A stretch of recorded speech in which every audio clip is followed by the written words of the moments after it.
बीते कुछ वर्षों से हिमाचल प्रदेश की प्रमुख नकदी फसल सेब का कुल उत्पादन राज्य में गिर रहा है। साल 2022-23 की आर्थिक सर्वेक्षण रिपोर्ट के अनुसार जहां हिमाचल में सेब की खेती के तहत क्षेत्र में वृद्धि हुई है, तो वहीं पिछले एक दशक में वार्षिक उपज में भी गिरावट आई है। 2010-11 में 8.92 लाख मीट्रिक टन से अधिक की उच्चतम वार्षिक उपज दर्ज की गई थी, लेकिन तब से हिमाचल इस आंकड़े को पार नहीं कर पाया है, जबकि कुल उपज 2011-12 में घटकर 2.75 लाख मीट्रिक टन और 2018-19 में 3.68 लाख मीट्रिक टन रह गई है, जबकि पिछले साल सेब का उत्पादन 6.11 लाख मीट्रिक टन था। सर्वेक्षण रिपोर्ट के अनुसार पहाड़ी राज्य में इस साल 6.74 लाख मीट्रिक टन से अधिक सेब की कुल उपज दर्ज करने की उम्मीद है, जो पिछले साल की तुलना में अधिक है। राज्य के कुल फल उत्पादन में सेब का हिस्सा लगभग 85% है। सेब की फसल भी राज्य में फलों की खेती के तहत कुल भूमि क्षेत्र का लगभग आधा हिस्सा है। राज्य में सेब की खेती का रकबा 1950-51 में 400 हेक्टेयर से बढ़कर 2021-22 में 1 लाख के आसपास हेक्टेयर हो गया था। 2007 और 8 से सेब की खेती के तहत क्षेत्र में 21.4% की वृद्धि दर्ज की गई है। बावजूद इसके प्रदेश में सेब के उत्पादन में कोई खास बढ़ोतरी नहीं हुई है।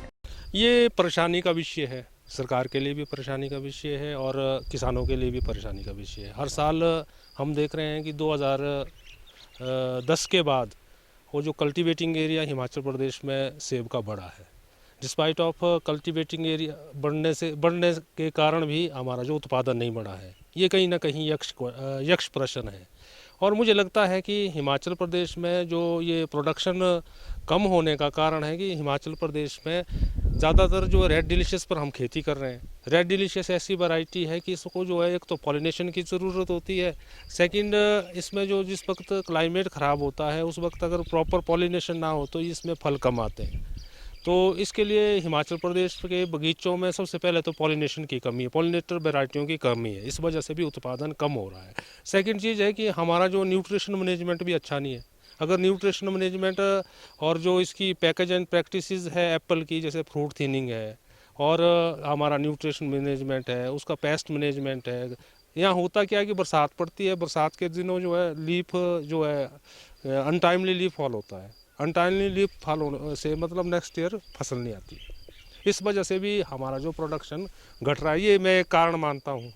लेकिन ये यक्ष प्रश्न है, सरकार को भी इस और ध्यान देना चाहिए और बागवानों को भी साइंटिफिकली इस खेती की ओर जो है अपनी अप्रोच करनी पड़ेगी। क्लाइमेट देखो जी, सेब का तो क्लाइमेट का बहुत ज़्यादा मतलब ज़रूरत है कि क्लाइमेट अच्छा हो। क्लाइमेट का असर देख रहे हैं आप, इस साल क्लाइमेट बहुत मतलब ख़राब चला हुआ है। मई के महीने में बर्फ़ आ रही है, तो कहीं ना कहीं ये बर्फ़ जो है बागवानों और बागवानी के लिए हानिकारक है। टूरिज़्म के लिए हो सकता है कि सफ़ेद चादर हमारे लिए अच्छी रहती है, टूरिस्ट आता, लेकिन बागवानी के लिए ये जो है बहुत ही ख़राब है। क्लाइमेट चेंज का ऐसा है कि आज की तारीख में जो R&D हो रहा है सेब में, नई नई वैरायटियाँ आ रही हैं और जो प्रेजेंट हमारा क्लाइमेट है उसके अनुरूप वैरायटियों का क्या नाम हो रहा है, मतलब रिसर्च हो रहा है, तो नई नई वैरायटियाँ आ रही हैं। आज ऐसी वैरायटियाँ भी हैं जो आपके 3000 फीट पर या फिर 4000 फीट पर भी अच्छी परफॉर्म कर रही है। इसका जो मुख्य कारण है वो एक क्लाइमेट चेंज है, परिवर्तन जो हमारे पूरे संसार में, पूरे हमारे देश में क्लाइमेटिकली चेंज हो रहा है, उसकी वजह से भी एक कारण है।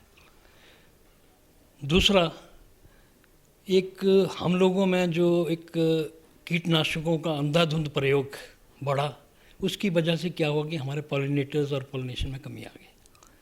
उसकी तरफ हमारे को विशेष ध्यान देना होगा। जंगल की आग, बागवान कुछ लोग जंगलों में आग लगा देते हैं, उसकी वजह से जितने भी हमारे पॉलिनेटर्स हैं और जितने भी हमारे ये हैं सारे मर जाते हैं। और उसकी वजह से हमारे जो जंगली मक्खियाँ पहले बहुत होती थी, तितलियाँ बहुत होती थी, वो अब बागों में आती नहीं है। ये भी एक मुख्य कारण है पॉलिनेशन अच्छा ना होने के कारण।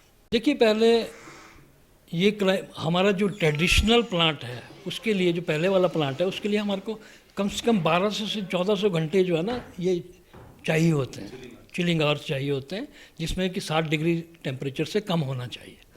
मगर अब हमें ये इतने घंटे नहीं मिल रहे हैं क्लाइमेटिक चेंज होने के बाद, तो ये इस करके हमारी प्रोडक्शन में भी बहुत फ़र्क पड़ा है, हमारी क्वालिटी में भी बहुत फ़र्क पड़ा है। देखिए 5-6 हज़ार से ऊपर ही सेब हो रहा, नहीं तो पहले हमारे जो लोअर एलिवेशंस हैं, बजौरा है, दूसरे इलाके हैं, काफ़ी अच्छा सेब होता था। अब ये सेब जो है सीधा ऊपर पहाड़ों की तरफ ही जा रहा है, क्योंकि नीचे बहुत ज़्यादा क्लाइमेटिक चेंज हो चुका है। इसका एक मुख्य कारण ये भी है कि जैसे हमारे यहाँ टूरिज़्म प्लेस भी है ये, इसमें भी काफ़ी हमारी गाड़ियों का आना जाना रहता है, इस पर भी हमारे को विशेष ध्यान देना पड़ेगा। नहीं तो टूरिज़्म तो बढ़ जाएगा मगर हॉर्टिकल्चर कम हो जाएगा। जो चेंजेस आ रही हैं उसकी वजह से हमारे जो हॉर्टिकल्चर उसको नुकसान हो रहा है। उसके लिए हमें क्या करना पड़ेगा, हमें जो है अपनी नई वैरायटीज़ की तरफ जाना पड़ेगा, रूट स्टॉक की तरफ जाना पड़ेगा, क्योंकि रूट स्टॉक में कम चिलिंग आवर्स की ज़रूरत होती है, आपके 500 से 800 घंटे इसके लिए काफ़ी होते हैं, और नई वैरायटीज़ लगानी पड़ेंगी। अब जैसे हमारे हिमाचल का फार्मर एक मार्जिनल फार्मर है, उसके पास ट्रेडिशनल प्लांट लगे हुए हैं, वो एकदम उन प्लांट्स को काट नहीं सकता, मगर टॉप वर्क करके ग्राफ्टिंग करके हमको उस तरफ जाना पड़ेगा।